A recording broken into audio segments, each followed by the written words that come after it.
నమస్కారం. ఈటీవీ న్యూస్కి స్వాగతం. ముందుగా ముఖ్యాంశాలు. మంత్రివర్గంలో మిత్రపక్షాలకు సముచిత ప్రాధాన్యం కల్పించిన చంద్రబాబు పొత్తు ధర్మం పాటిస్తూనే లక్ష్యాలకు తగ్గట్టు శాఖల కేటాయింపులు. టీటీడీ నుంచే పాలనా ప్రక్షాళనకు శ్రీకారం చుట్టిన ముఖ్యమంత్రి. ఈవోగా శ్యామలారావు నియామకం. ధర్మారెడ్డిని తొలగించిన ప్రభుత్వం. రైతు సంక్షేమ పథకాల నిధులకై తెలంగాణ ప్రభుత్వ సన్నాహాలు. 30,000 కోట్ల రుణం కోసం అన్ని మార్గాలు అన్వేషిస్తున్న సర్కార్. పంట సాగు చేసే వారికే రైతు భరోసా. వ్యవసాయ శాఖ మంత్రి తుమ్మల వెల్లడి. శాసనసభలో చర్చించి విధి విధానాలు రూపొందిస్తామని స్పష్టీకరణ. నారాయణపేట, పెద్దపల్లి ఘటనలపై సీఎం రేవంత్ ఆగ్రహం. నిందితులపై కఠిన చర్యలు తీసుకోవాలని డీజీపీకి ఆదేశాలు. సాంకేతికతలో గుత్తాధిపత్యం వద్దన్న ప్రధాని నరేంద్ర మోదీ. G7 అనుబంధ సదస్సులో అంతర్జాతీయ సమాజానికి పిలుపు. ఉక్రెయిన్తో సంధికి సిద్ధమేనని రష్యా అధ్యక్షుడు పుతిన్ ప్రకటన. షరతులు అంగీకరిస్తే తక్షణమే యుద్ధం నిలిపివేస్తామని స్పష్టీకరణ.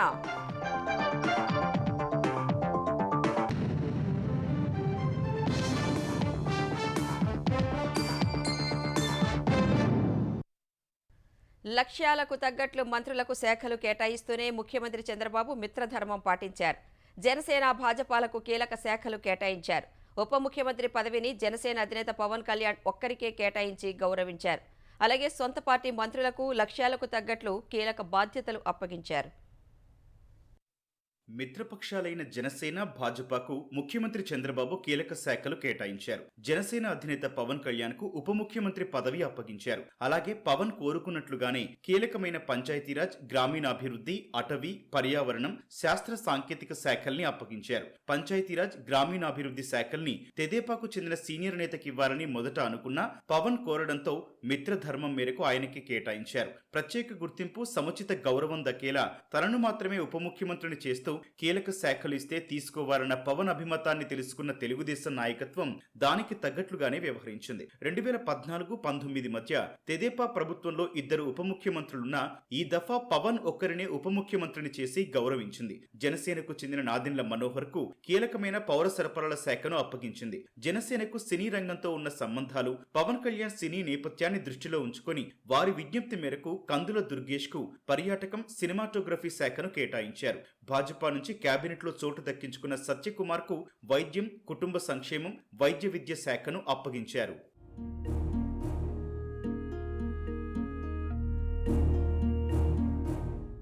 అలాగే ప్రభుత్వ లక్ష్యాలకు తగ్గట్లు తెలుగుదేశంలోని సీనియర్లు, యువ నాయకులకు చంద్రబాబు శాఖలు కేటాయించారు. తెలుగుదేశం ప్రధాన కార్యదర్శి నారా లోకేష్ కు కీలకమైన మానవ వనరుల అభివృద్ధి, విద్యాశాఖ, IT, electronics and communication, RTG శాఖలను అప్పగించారు. 2014-19 మధ్య పురపాలక శాఖ మంత్రిగా రాజధాని అమరావతి నిర్మాణ వ్యవహారాల్ని ప్రత్యక్షంగా పర్యవేక్షించిన పి నారాయణకు అనుకున్నట్టుగానే మళ్లీ అదే శాఖను కేటాయించారు. రాజధాని భూ సమీకరణ, డిజైన్లు, ఆకృతుల రూపకల్పన మొదలు వాటి అమలు వరకు ప్రతి అంశంపైన ఆయనకు అవగాహన, లోతైన పరిజ్ఞానం ఉన్నాయి. రాజధాని నిర్మాణ పనుల్ని ఇక పరుగులు పెట్టించేందుకు ఆయన అనుభవం ఎంతగానో దోహదం చేస్తుంది. పురపాలక శాఖ పైన గతంలో ఆయన తనదైన ముద్ర వేశారు. మరో సీనియర్ నాయకుడు పయ్యావుల కేశవ్ కు ఊహించినట్టుగానే ఆర్థిక, వాణిజ్య పన్నులు, శాసనసభ వ్యవహారాల శాఖలు దక్కాయి. సమయస్ఫూర్తి, చాతుర్యం, ధాటిగా మాట్లాడగల నైపుణ్యం వంటివి ఆయనకు కలిసొచ్చాయి. గత ప్రభుత్వ హయాంలో ప్రజాపద్దుల కమిటీ చైర్మన్ గా పనిచేసిన అనుభవం ఆయనకుంది. ఆర్థిక మంత్రిగా కేశవ్ పై బృహత్తర బాధ్యత ఉంది. వైకాపా ప్రభుత్వం ఆర్థిక వ్యవస్థను అస్తవ్యస్తం చేసింది. ఆ శాఖలో ఆయన చక్కదిద్దాల్సింది చాలా ఉంది.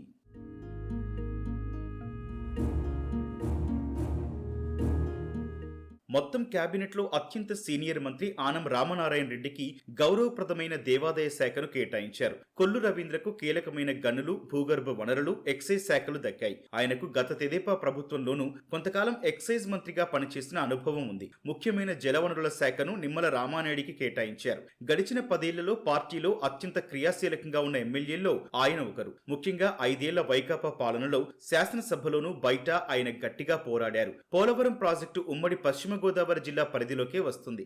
అదే జిల్లాకు చెందిన రామానాయుడికి ప్రాజెక్టుపై లోతైన అవగాహన ఉంది. పోలవరం ప్రాజెక్టుని మళ్లీ గాడిన పెట్టడంతో పాటు సాగునీటి ప్రాజెక్టుల్ని పరుగులు పెట్టించాల్సిన బృహత్తర బాధ్యత ఆయనపై ఉంది.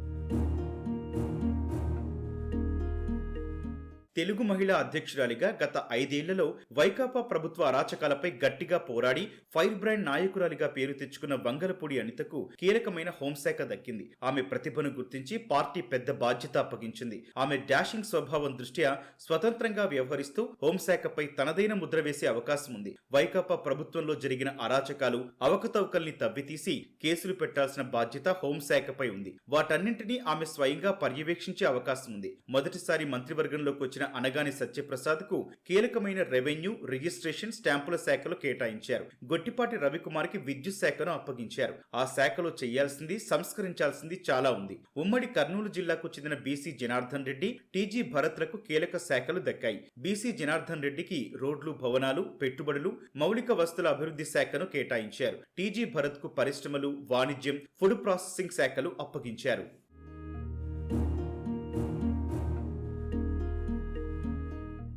మరో సీనియర్ నాయకుడు కొలుసు పార్థసారథికి గృహ నిర్మాణ శాఖ కేటాయించారు. గత ప్రభుత్వ హయాంలో చేపట్టిన పేదలకు ఇళ్ల నిర్మాణ పథకం అత్యంత గందరగోళంగా ఉంది. వారికి స్థలాలు కేటాయించిన కాలనీలు అస్తవ్యస్తంగా ఉన్నాయి. వాటిని సంస్కరించడం ఆయనపై ఉన్న అతిపెద్ద బాధ్యత. డోలా బాల వీరాంజనేయ స్వామికి సాంఘిక సంక్షేమంతో పాటు కీలకమైన గ్రామ సచివాలయాలు, వాలంటీర్ల శాఖను కేటాయించారు. వీటిలో సంస్కరణలు తేవాలని ప్రభుత్వం భావిస్తోన్న నేపథ్యంలో ఆయనపై బృహత్తర బాధ్యత ఉంది. పాలనా ప్రక్షాళన దిశగా ఆంధ్రప్రదేశ్ ప్రభుత్వం చర్యలు ప్రారంభించింది. తిరుమల నుంచే దానికి శ్రీకారం చుట్టింది. ఇంతకాలం టీటీడీ ఇన్ఛార్జి ఈవోగా కొనసాగుతూ అనేక ఆరోపణలను ఎదుర్కొన్న ధర్మారెడ్డిని అక్కడి నుంచి పూర్తిగా తప్పించేసింది. ప్రభుత్వ ముఖ్య కార్యదర్శి జె శ్యామలారావును పూర్తిస్థాయి ఈవోగా నియమించింది. ముక్కుసూటిగా వ్యవహరించడంతో పాటు విధుల పట్ల చిత్తశుద్ధితో ఉంటారని, నిబద్ధతతో పనిచేస్తారని ఆయన గుర్తింపు పొందారు. ప్రస్తుతం ఉన్నత విద్యాశాఖలో పనిచేస్తున్న శ్యామలారావును టీటీడీకి బదిలీ చేస్తూ రాష్ట్ర ప్రభుత్వ ప్రధాన కార్యదర్శి నీరబ్ కుమార్ ప్రసాద్ శుక్రవారం ఉత్తర్వులు జారీ చేశారు. గతంలో ఓఎస్డీ అమల్లోకి వచ్చిన సమయంలో రాష్ట్ర వాణిజ్య పన్నుల శాఖ కమిషనర్గా ఉన్న శ్యామలారావు సాంకేతిక సమస్యలు రాకుండా చూసుకోవడంతో పాటు రాష్ట్రానికి ఆదాయం పెరిగేలా పనిచేసి గుర్తింపు పొందారు. అలాంటి చిత్తశుద్ధి ఉన్న అధికారి తిరుమలలో ఉంటే బాగుంటుందనే ఉద్దేశంతో ప్రభుత్వం ఆయన్ను ఈవోగా నియమించిందని ప్రభుత్వ వర్గాలు తెలిపాయి.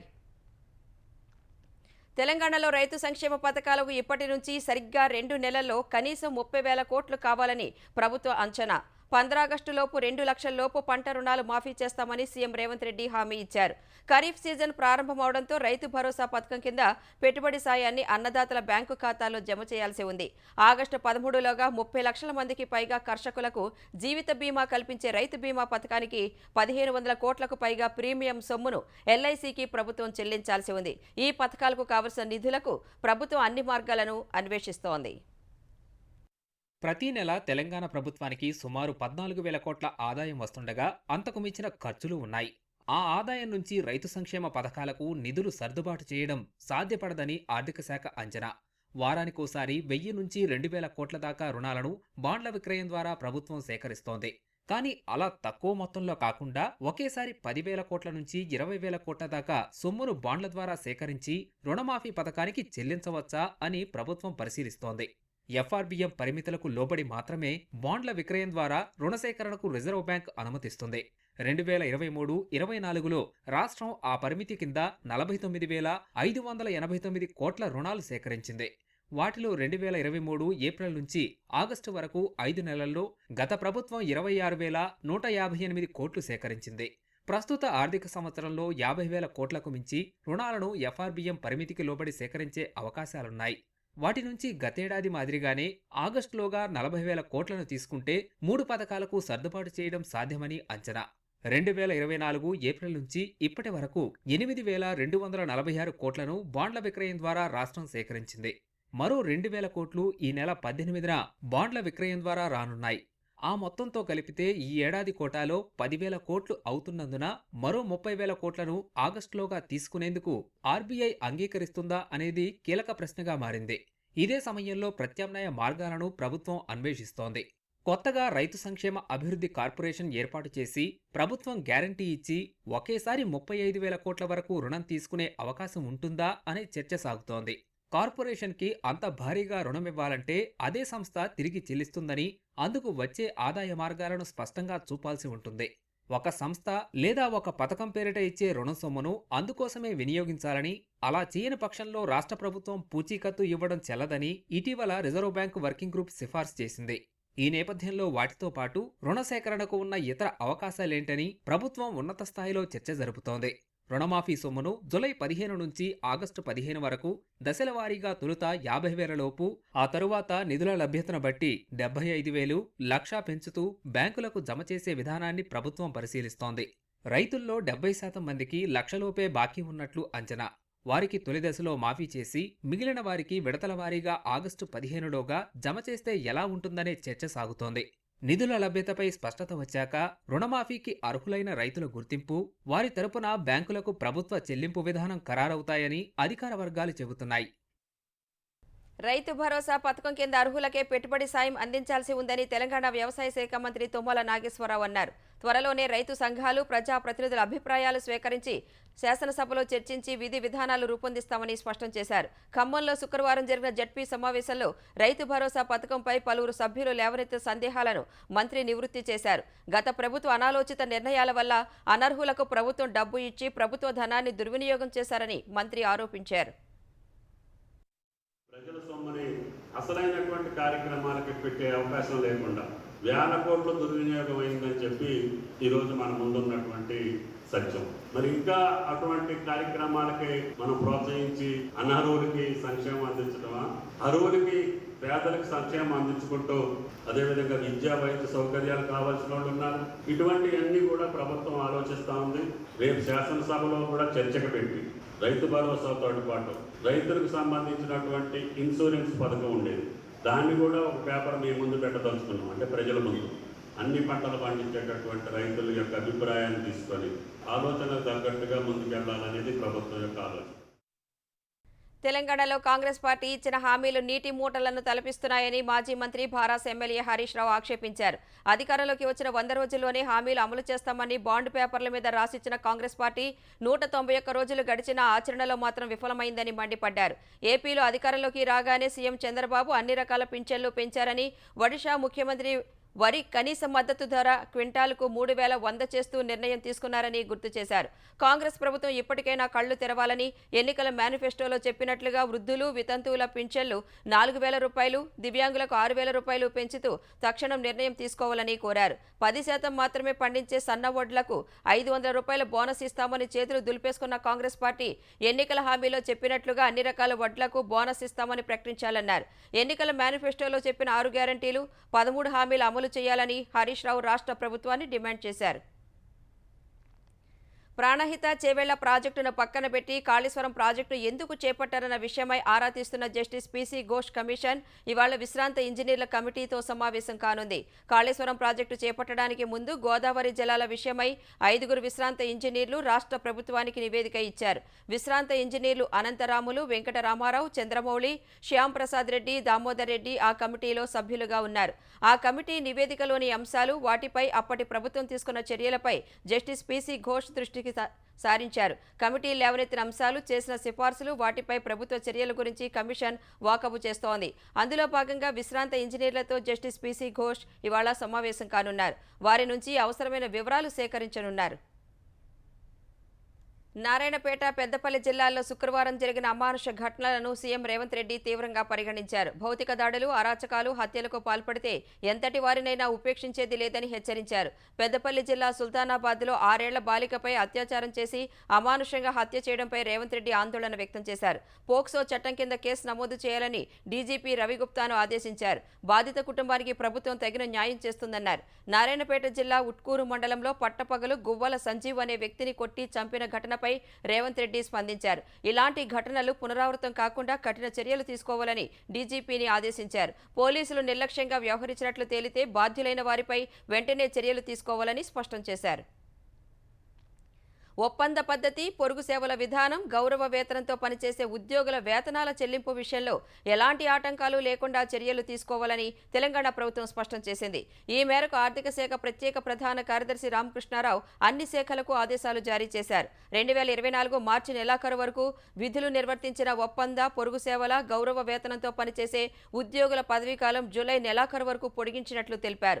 ఆయా శాఖల అవసరాలకు లోబడి వారందరూ కొనసాగుతారని, తదుపరి కొనసాగింపుపై తరువాతి ఆదేశాలు ఇవ్వనున్నట్లు పేర్కొన్నారు.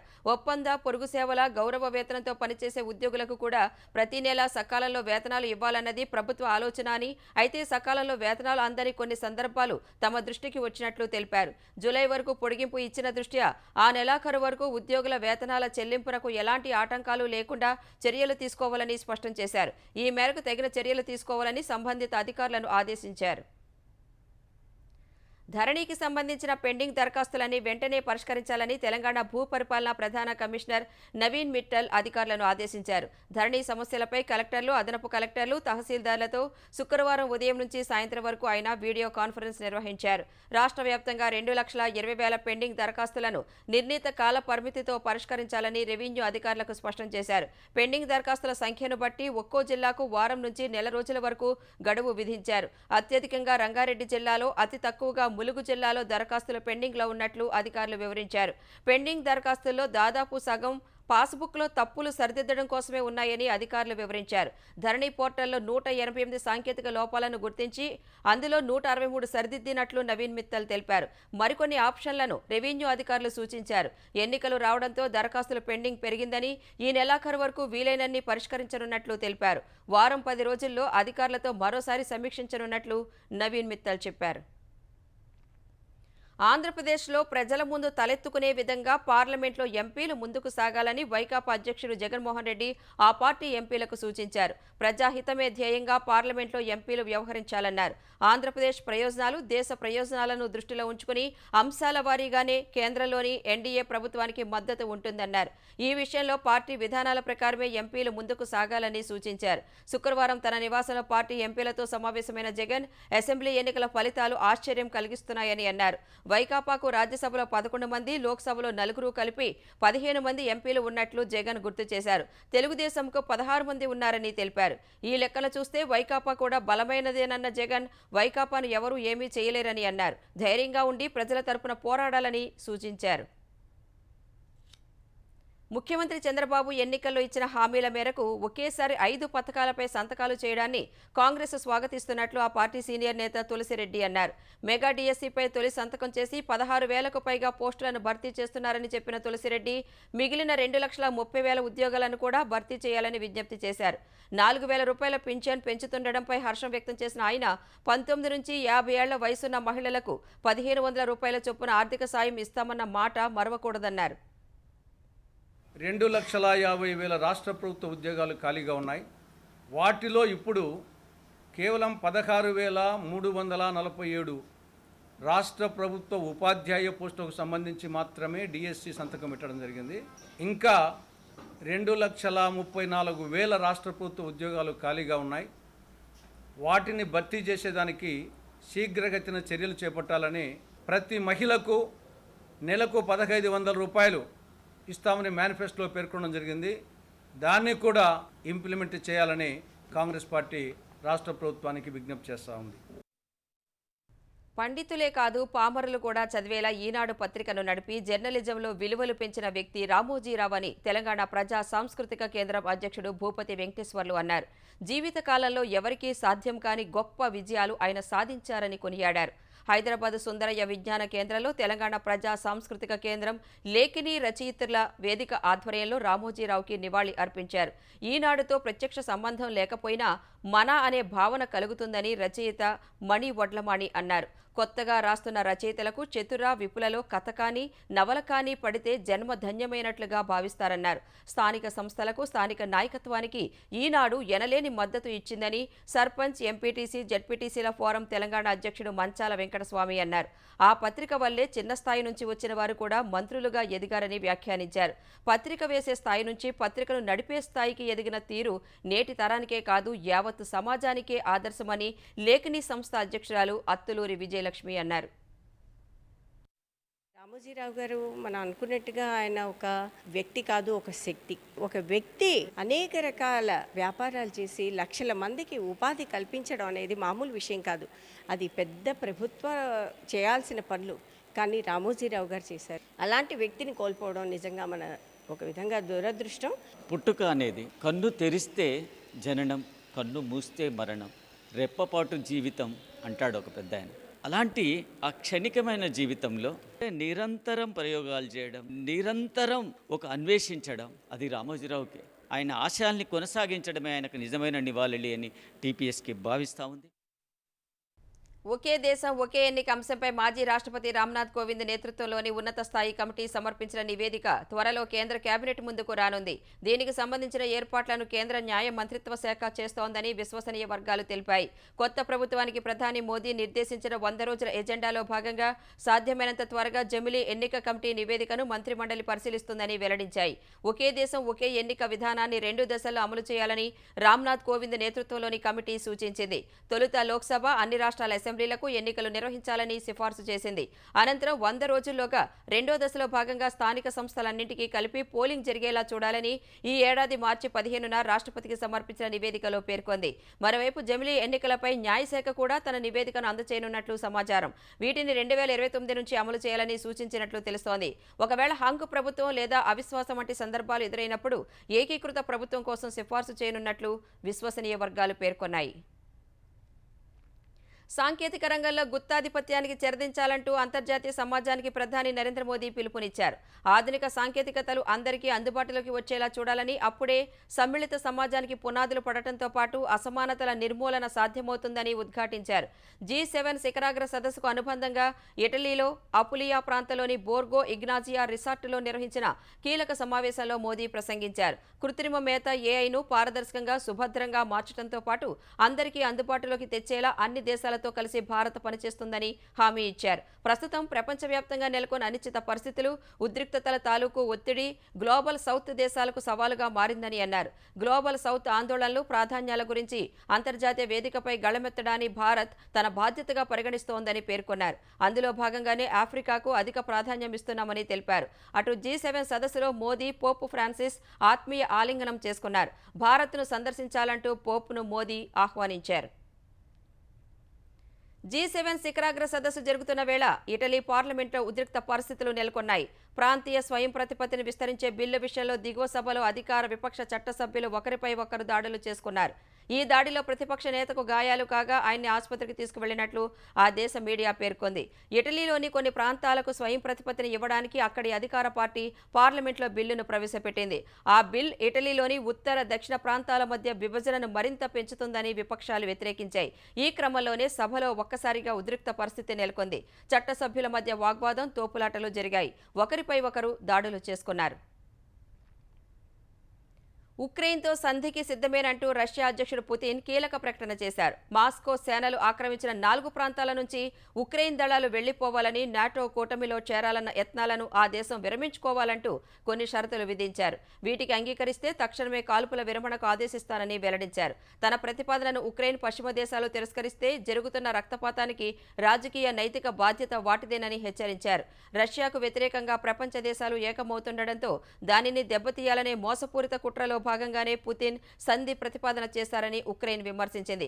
అకారణంగా యుద్ధం ప్రారంభించిన రష్యాపైనే శాంతి నెలకొల్పాల్సిన బాధ్యత ఉందంటూ అమెరికా రక్షణ మంత్రి లాయిడ్ ఆస్టిన్ పేర్కొన్నారు. ఉక్రెయిన్తో శాంతిని నెలకొల్పే విషయమై ప్రపంచ దేశాల నేతలతో ఇవాళ రేపు స్విట్జర్లాండ్ భేటీ నిర్వహించబోతోంది. మరోవైపు G7 దేశాధినేతల శిఖరాగ్ర సదస్సు ఉక్రెయిన్కు భారీ ఆర్థిక సహాయం ప్రకటించింది. ఇంకోవైపు అమెరికా, ఉక్రెయిన్ల మధ్య 10 ఏళ్ల పాటు అమలులో ఉండేలా రక్షణ ఒప్పందం కుదిరింది. ఈ నేపథ్యంలో రష్యా అధ్యక్షుడు సంధి ప్రతిపాదన చేయడం గమనార్హం.